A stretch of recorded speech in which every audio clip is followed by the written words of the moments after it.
នេះមកមើលព្រិលទាំងអស់គ្នាថាថ្ងៃនេះព្រិលធ្លាក់ស្អាតមែននេះ Oh my god ស្អាតខ្លាំងមែនតើហ្មងមើល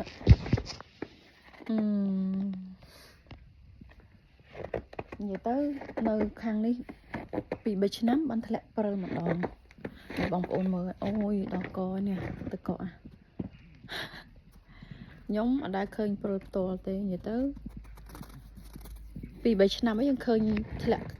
ខ្លាំងអញ្ចឹងណារដងធ្លាក់តិចតិចទៅនេះមើលសួនខ្ញុំមើលសួនកន្លែងតាមឈើខ្ញុំអូចាប់ឡើងកកហ្មងនេះស្អាតខ្លាំងណាខ្ញុំចូលចិត្តមើលព្រិលចូលចិត្តព្រិលទៅចូលចិត្តព្រិលវាស្អាតមើលមកដើមឈើនេះនឹងជាប់ព្រិលអញ្ចឹងហើយបើនិយាយពីកន្លែងក្អេងអង្គុយវិញមិននិយាយនៅក្អេងអង្គុយកន្លែងកូនឡើងសហ្មងឆ្នាំនេះធ្លាក់ច្រើនណាឆ្នាំមុនធ្លាក់តិចតិចឯព្រិលណានេះមកខាងវិញនេះច្រើនណាស់ Oh my god នេះបន្តថាធ្លាក់ទៅកកចំមកនិយាយទៅអ្នកខ្លះគាត់ឆ្ងល់ថាព្រិលហ្នឹងរសជាតិមិនព្រិលហ្នឹងធម្មតាហ្នឹងធម្មតាសាបដូចទឹកយើងធម្មតាអញ្ចឹងណា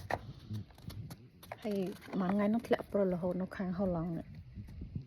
មើលមេឃខាងលើអត់មានពលឺអត់មានអីទេនិយាយទៅមួយថ្ងៃហ្នឹងអូមកសក់ខ្ញុំមួយថ្ងៃហ្នឹងធ្លាក់ព្រិលរហូតស្អាតខ្លាំងណាស់